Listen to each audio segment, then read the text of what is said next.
Ciao, siamo al Museo Campano di Capua, stiamo per iniziare una nostra piccola performance dedicata alle Madre Smatute, ne vedete una qui dietro alle nostre spalle.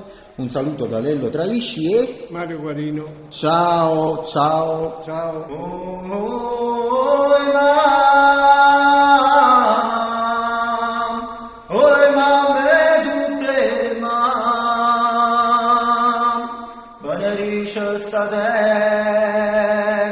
E fangia starat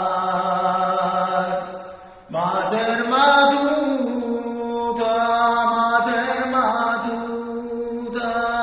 ascolta sto devoto che tu t'hai venuto salva sta terra e lieve sta piesta mamma aiutaci. Tutto chi viene da Napoli, c'è il gruppo che viene da Roma, anche Casertano, anche alcuni soci, quindi ecco qua. Allora, chi è Lello Traisci? Lello Traisci, chi ha avuto il programma, magari l'ha letto, perché sta qua? Perché abbiamo pensato, visto che oggi è l'Archiadè, che si poteva chiudere con lui, perché a parte che è un cantautore, ma è anche un ricercatore. Vi leggo quei 4 libri che stavano qui, segnati sul programma di tutti. Quindi, musicista, ricercatore musico tradizionale, napoletano, ha diventato casertano, Castelvolturno, che con la sua musica popolare canta e racconta le radici storiche e culturali per ricostruire la nostra memoria. Dal suo lavoro appassionato di ricerca nasce la storia della nostra musica popolare. Quindi su cultura e tradizioni del Mezzogiorno, con una parte ampia dedicata a terra di lavoro, visto che il giovane cantautore, d'origine napoletana, è residente a Castelvolturno ed è impegnato anche nel sociale. Quindi Lello Traisci, io ho trovato su Facebook, studiato per lavoro come lui, e ho trovato che lui aveva scritto un canto, cantava un canto sulla Mater tutta e sul Volturno. Quindi, scusate, non sono geniale, però mi è venuta questa cosa. Deve chiudere lui questa Archiadè di oggi sul tavolo. Ne ho parlato con il direttore, con Senzini, quindi eccoci qua. Tra poco lo sentiamo che si è allontanato. Dove sta? Ecco Lello Traisci, complimenti. Però prima passo la parola al direttore che probabilmente si deve salutare. Grazie, benvenuti a tutti al Museo Campano. Come detto da una mia amica, Margherita Troili, il museo è sempre aperto. A volte anche quando siamo chiusi facciamo uno sforzo costringendo, tra virgolette, i nostri dipendenti, gli operatori ad aprire le nostre porte, ad accogliere chiunque voglia entrare, voglia visitare, voglia fare qualcosa dentro questo museo. È un museo che in questo modo deve vivere e deve rinnovarsi sempre di più, aprirsi al territorio e a tutte le esperienze culturali che sul territorio vivono, spesso anche a nostra insaputa. Maestro Traisci e la sua musica popolare fanno parte appieno della storia di questo territorio e la rinnovano e la ripercorrono, e quindi esibirsi in questo posto era la cosa più naturale, a maggior ragione perché hanno nel loro repertorio c'è una canzone dedicata alla Madre Smatute, ma poi tutte le altre io l'ho ascoltato con piacere a lungo, ma non adesso, perlomeno un anno fa, il disco che mi era stato regalato dallo stesso maestro, e quindi non c'era proprio da pensarci sopra. Ci dispiace che le sue canzoni e i suoi impegni in particolare meritano un pubblico più numeroso, però con i numeri di cui possiamo disporre a causa della pandemia purtroppo non ci consente. Però vi avevo già detto, Quando tutto questo sarà finito, sarà solo un brutto ricordo, noi all'aperto, in giardino o nel cortile, una primavera anche d'estate, quando vogliamo, faremo un bel progetto per che Con tutta la vacanza. appunto, magari anche con un po' di altri musicisti. Va bene? Grazie a voi. Ringrazio vivamente Touring Club e il direttore del centro, perché per me oggi si realizza un sogno, perché chi sceglie di fare questo tipo di musica, che poi molti dicono di nicchia, fa una scelta ben precisa. Cioè per me quando ho visto, dicevo, ma sono solo 20 persone, ho detto così tanti, giusto per dire, anche perché solo i grandi eventi, tipo ecco la notte della Taranca, riesce ad avere come genere musicale tutta quella gente, che poi comunque vabbè ci sarebbe tanto da dire, ma chi fa questo genere veramente come noi, 20 persone sono pure troppe, voglio dire. Io per continuare a promuovere la musica che facciamo regalo ogni volta in mia consuetudine i CD che facciamo, perché noi ci autoproduciamo, noi abbiamo un'etichetta che si chiama Sud Eloquenza, ci autoproduciamo e diciamo che noi siamo quello scopo che dice libri, CD, tutto quello che fa cultura deve essere fruibile, deve essere dato in omaggio, perché altrimenti non possiamo sconfiggere l'ignoranza. E dato che sulla storia di questo territorio c'è molta ignoranza, perché già dalle scuole elementari ci dicono cose che non ci stanno in cielo e in terra, non voglio entrare nei particolari, lo capirete con le canzoni che facciamo, è meglio che noi tramite la musica, che è il veicolo più facile, facciamo capire che ci sta anche un altro tipo di storia che non ci hanno insegnato. Buon ascolto!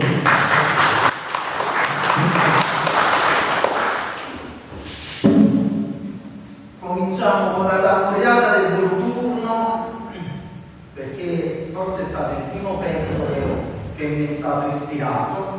Io poi sono convinto che le canzoni non le scriviamo noi autori, le canzoni vibrano nell'anima, perché la musica di fatto è l'unica arte che non si vede e non si tocca, sono delle energie, sono delle note, e quindi noi abbiamo solo la particolarità di saperla acchiappare, quelle che ci mettiamo nelle note.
Non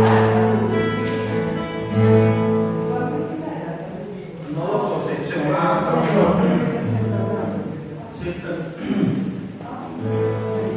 ma cerchiamo di...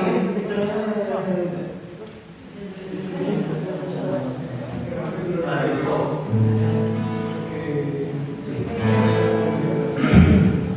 Prossimo pezzo, il fatico penso che ho dedicato alla madre Matuta, che poi sicuramente oggi tutto quello che stiamo facendo in questo momento lo vedete sul canale YouTube dello Carisci.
Succedono delle cose alquanto strane, no? Noi abbiamo due santi patroni, uno è San Castrese e l'altro è San Rocco, che guarda caso erano scuri di pelle.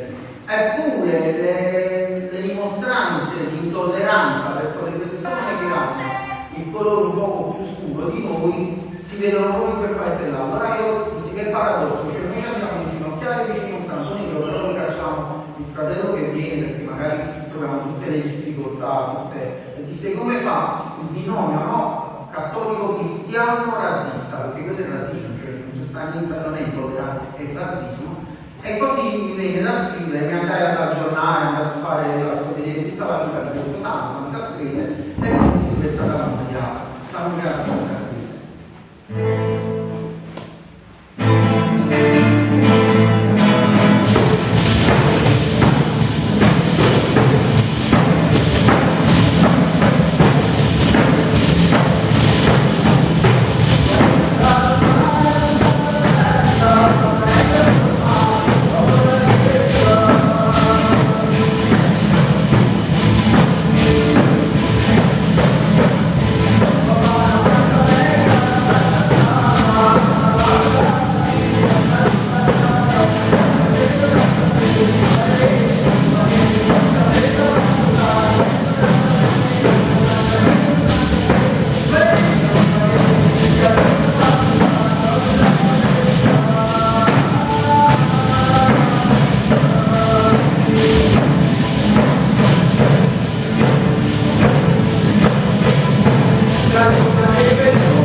ci sa fare, facendo guai a Nicolanella a naso, le cose così, o quello che ci può stare, tutte queste cose, e quindi faccio l'unità d'Italia. Lo stesso di quando sono passato 50 anni sull'unità d'Italia, e se immaginiamo un pochettino una storia di questa canzone, magari una storia vera.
Allora, a tempo di Federico II, che è vissuto anche qui a capo, perciò la facciamo, c'era un brano bellissimo, si chiamava Tarantella del Gargano, piaceva molto a Federico, però ovviamente i musicisti che lui teneva a corte non erano in grado da fare, quel dialetto era talmente stretto che era incomprensibile, allora lo commissionò a un suo autore di scrivere la versione napoletana. E la Tarantella del Gargano, la musica rimase quella, però nacque su vicino.